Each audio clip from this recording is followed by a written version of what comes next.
Channel நண்பர்களுக்கு வணக்கம். நம்மளோட சேனல்ல இப்ப ரீசென்ட்டா பார்த்தீங்கன்னா, வரிசையா காய்கறிகள் சம்மந்தப்பட்ட தொழில் வீடியோக்கள தான் போட்டுக்கிட்டு இருக்கோம். அந்த வகையில இன்னைக்கும் பார்த்தீங்கன்னா, இன்னொரு காய்கறி சம்மந்தப்பட்ட தொழில் வீடியோ தான் பார்க்க போறோம். என்னடா வரிசையா காய்கறிகள் வீடியோவே போட்டுட்டு இருக்கேன்னு கேட்குறீங்களா? உண்மையிலேயே பர்சனலா சொல்லணும் அப்படின்னா, எனக்கு ரொம்ப ரொம்ப பிடிச்ச தொழிலுங்க.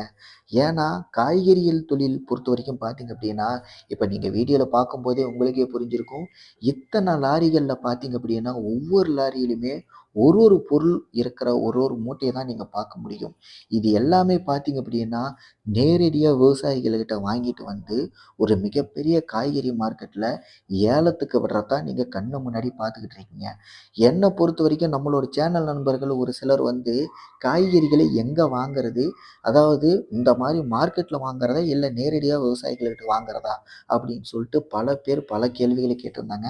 அந்த கேள்விகள் எல்லாத்துக்குமே பார்த்தீங்க அப்படின்னா, நான் கமெண்ட்லயே ரிப்ளை பண்ணியிருந்தாலும் கூட, இருந்தாலும் ஒரு சிலர் மட்டும் பார்த்தீங்கன்னா, நெகட்டிவ் கமெண்ட்டும் பண்ணியிருக்காங்க. அந்த நெகட்டிவ் கமெண்ட்டுக்கு பார்த்தீங்க அப்படின்னா, நான் ரிப்ளை பண்ணியிருக்கேன். ஆனா கமெண்ட்ல ரிப்ளை பண்ணல. ஒரு வீடியோவ போட்டு ரிப்ளை பண்ணியிருக்கேன். ஏன்னா, அத பத்தி நம்ம சொல்லணும் அப்படின்னா நெறைய எக்ஸ்ப்ளைன் பண்ற மாரி இருக்கும். அதனால வீடியோவ எக்ஸ்ப்ளைன் பண்ணா தான் நெறைய பேருக்கு அது யூஸ் ஆகும் அப்படிங்கிறதுக்காண்டி வீடியோவா போட்டிருக்கேன்.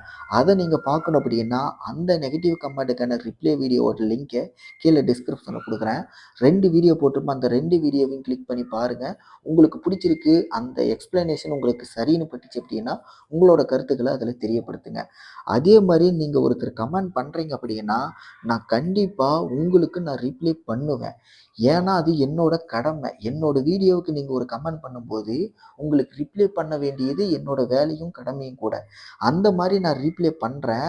ஆனா, இப்ப நீங்க வீடியோல பார்க்குற இந்த இந்தியன் கல்ச்சர் அப்படிங்கிற நண்பர் வந்து பார்த்தீங்க அப்படின்னா, நான் பண்ற ரிப்ளேவ கூட பார்க்காம, அவரு பாட்டுக்கு பேசிக்கிட்டே இருக்காரே தவிர, நான் ரிப்ளை பண்ணியிருக்கேனா இல்லையான்னு சொல்ட்டு, கொஞ்சம் கூட அவரு அத பார்க்கவே மாட்றாரு. அவருக்கு நான் என்ன சொல்றதுன்னே தெரியல. இந்த வீடியோவ அந்த நண்பர் பார்த்தாரு அப்படின்னா, முதல்ல நான் ரிப்ளை கமெண்ட் பண்ணியிருக்கிறத நீங்க முதல்ல கொஞ்சம் பாருங்க. நான் என்ன கேட்கிறேனோ அதுக்கு நீங்க பதில் சொல்லுங்க. நீங்க மட்டும் பேசுறத மட்டுமே, நீங்க கமெண்ட் பண்றத மட்டுமே வச்சு பேசிட்டு இருக்காதீங்க. இதுதான் என்னோட சார்பா சொல்ற விஷயம். சரி, இந்த காய்கறிகள் தொழில பத்தி சொல்லணும் அப்படின்னா, எனக்கு பர்சனலா ரொம்ப ரொம்ப புடிச்ச ஒரு தொழில். அதே மாரி நான் வந்து பார்த்தீங்கன்னா, ஊர்ல மளிகை கடை வச்சிருக்கும்போது, காய்கறிகள் வந்து நேரடியா விவசாயிகள்ட்டயோ, இல்ல மார்க்கெட்லயோ வாங்குறதுக்கு முன்னாடி, நான் வந்து ஒரு மிகப்பெரிய ஒரு முயற்சிய மேற்கொண்டேன். என்னான்னு பார்த்தீங்க அப்படின்னா, காய்கறிகள பார்த்தீங்க அப்படின்னா, என்னோட காட்டுலயே விளைய வச்சு, அத வந்து என்னோட மளிகை கடையில சேல் பண்ணுனா பரவால்ல. அப்ப நமக்கு வந்து மிகப்பெரிய அளவுல லாபம் கிடைக்குமே அப்படின்னு சொல்லிட்டு, நான் ஒரு பெரிய முயற்சி பண்ணுனேன்.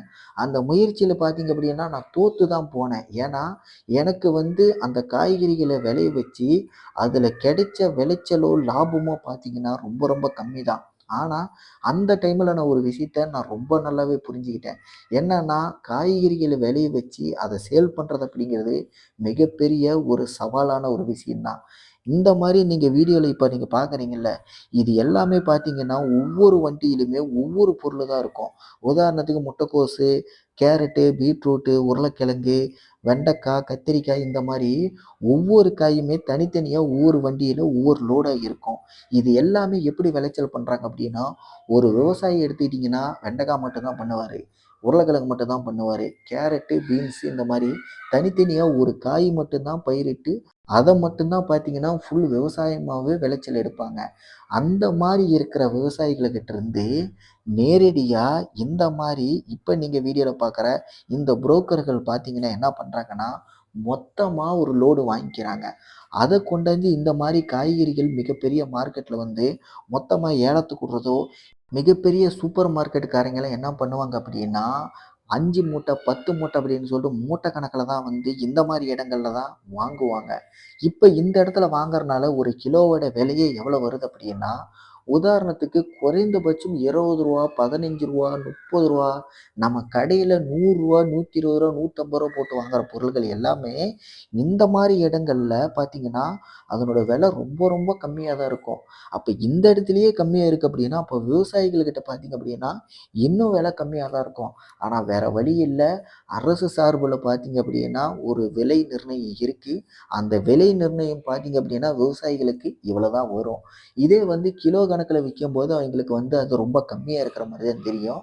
ஆனா மொத்தமா வந்து விவசாயம் பண்ணி ஒரு லாட் அதாவது ஒரு பேட்ச்சா பார்த்தீங்கன்னா, மொத்தமா இந்த மாரி ஒரு இடைத்தரகருக்கு சேல் பண்ணும்போது, அதில கிடைக்கிற அந்த அமௌண்ட் அப்படிங்கிறத பார்த்தீங்கன்னா, ஒரு மிகப்பெரிய அளவுல தாங்கள் செஞ்ச அந்த விவசாயத்துக்கு பார்த்தீங்க அப்படின்னா, உழைப்புக்கேத்த ஊதியமா தான் இருக்கும். ஆனா, ரொம்ப எதிர்பார்த்த அளவுக்கெல்லாம் இல்ல அப்படின்னாலும், ஒரு ரீசனபிளா தான் இருக்கும். இதுதான் பார்த்தீங்கன்னா, நடைமுறையில இருக்கிறது. நாம் ஒண்ணும் பண்ண முடியாது. ஏன்னா, இது வந்து இப்படிதான் பண்ணணும் அப்படின்னு சொல்லிட்டு ஒரு சில வழிமுறைகள வந்து அரசு சார்புல வச்சிருக்காங்க. அத தான் பண்ணுவாங்க. வேற வழி இல்ல. இத தான் வாங்கிட்டு போயிட்டு பல கடைகள்ல பார்த்தீங்க அப்படின்னா, விலை அதிகமா வச்சு விக்கிறது. அதாவது உதாரணத்துக்கு இப்ப ரூ. 20க்கு வாங்குறாங்க அப்படின்னா, அத கொண்டு போயி பெரிய பெரிய மார்க்கெட்ல பெரிய பெரிய கடைகள்லலாம் பார்த்தீங்கன்னா, ரூ. 100க்கு கூட சேல் பண்றாங்க ஒரு கிலோவே. ஆனா மார்க்கெட்ல இந்த மாரி இடங்கள்ல இறக்கும்போது பார்த்தீங்க அப்படின்னா, வெறும் அதனோட விலையே ரூ. 15, ரூ. 20, ரூ. 30 தான் இந்த மாரி தான் இருக்கும்.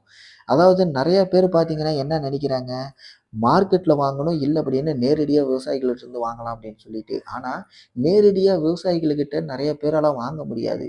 அதுக்கு மிகப்பெரிய ரீசன் என்னன்னா, அந்த விவசாயிகள் எல்லாருமே தனித்தனியா கொஞ்சம் கொஞ்சமா வித்து சம்பாரிக்கிறத விட, இந்த மாரி மொத்தமா எல்லாத்தையுமே வித்துட்டா நமக்கு வந்து பணமும் உடனடியா கையில கிடைச்சிரும்.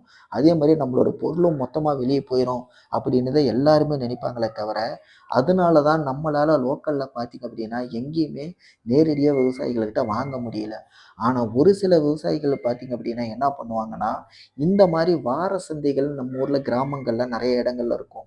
அந்த மாரி கிராமங்கள்ல அந்த வார சந்தைகள்ல பண்ற சிறு சிறு வியாபாரிகளுக்கு பார்த்தீங்கன்னா, ஒரு குறிப்பிட்ட அளவு தங்களோட விவசாய நிலத்தில பயிரிடுற அந்த சில காய்கறிகள வந்து ஒரு குறிப்பிட்ட அளவுக்கு குடுத்து உதவுறதும் இருக்கு. ஏன்னா, இது மூலியமா இந்த மாரி சிறு வியாபாரிகளுக்கும் ஒரு தொழில் கிடைக்கும். இல்ல அப்படின்னா, அந்த விவசாயிகள் என்ன பண்ணுவாங்க, எங்க கிட்ட ஸ்டாக் கம்மியா தான் இருக்கு அப்படிங்கிற ஒரு சூழ்நிலையில என்ன நினைக்கிறாங்க அப்படின்னா, நாமளே நேரடியா கொண்டு போய் இந்த மாரி வார சந்தைகள்ல வித்தர்லாம். முழு லாபமும் நமக்கே கிடைச்ச மாரி இருக்குமே! அதாவது உழைப்புக்கேத்த ஊதியம் நமக்கே கிடைச்ச மாரி இருக்குமே! அப்படின்னு சொல்லிட்டு சில பேர் அந்த மாரியும் நேரடியா வியாபாரம் பண்றவங்களும் இருக்காங்க. அதனால தான் பார்த்தீங்கன்னா, விவசாயிகள் கிட்ட நமக்கு கிடைக்கிறதே ரொம்ப ரொம்ப ரேரு.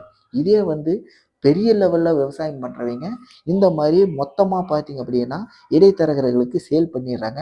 அந்த இடைத்தரகர்கள் என்ன பண்றாங்க அப்படின்னா, இந்த மாரி பெரிய மார்க்கெட்ல கொண்டாந்து ஏலத்துக்கு விடுறதோ, இல்ல கொஞ்சம் கொஞ்சமா சேல் பண்றதோ, எப்படி இருந்தாலும் சேல் பண்ணி முடிச்சுருவாங்க. ஆக மொத்தம் இந்த பிசினஸோட டைமிங் பீரியடே பார்த்தீங்க அப்படின்னா, காலையில ஒரு 4 மணிக்கு ஆரம்பிச்சு, அதிகபட்சமா 9 மணிக்குள்ளேயே பார்த்தீங்கன்னா, மொத்தமாவே இந்த பிசினஸே முடிஞ்சிரும். அந்த அளவுக்கு வந்து ரொம்ப வேகமா பிசினஸ் நடக்கக்கூடிய ஒரு மிக முக்கியமான ஒரு மார்க்கெட்டு தான் இந்த மார்க்கெட்டு. இங்கருந்து தான் பார்த்தீங்க அப்படின்னா, பல மளிகை கடைக்காரங்க, பல சூப்பர் மார்க்கெட்டுக்காரங்க மொத்தமா கம்மியான விலைக்கு வாங்கிட்டு வந்து, நம்ம கண்ணுக்கு முன்னாடி மிக அதிகமான விலை வச்சு விக்கிற வேலையவே பண்றாங்க. நம்மள பொறுத்தவரைக்கும் நம்ம ஜென்யூனா வந்து டெய்லி பேசிஸ்ல நல்ல இன்கம் குடுக்கக்கூடிய ஒரு நல்ல வருமானம் குடுக்கக்கூடிய ஒரு தொழில் வேணும் அப்படின்னு சொல்லிட்டு நினைச்சீங்கன்னா, அந்த அளவுக்கு பார்த்தீங்கன்னா, மிகப்பெரிய அளவுல லாபம் குடுக்கக்கூடிய ஒரு அற்புதமான ஒரு தொழில் தான் இந்த தொழில். இந்த வீடியோவ நீங்க கடைசி வரைக்கும் பார்த்திருந்தீங்க அப்படின்னா, இதுல உங்களுக்கு எந்த சந்தேகமா இருந்தாலும் கீழ கமெண்ட் பண்ணுங்க. அந்த கமெண்டுக்கு நான் ரிப்ளை பண்றேனா இல்லையாங்கிறதையும் மறக்காம நீங்க பாருங்க.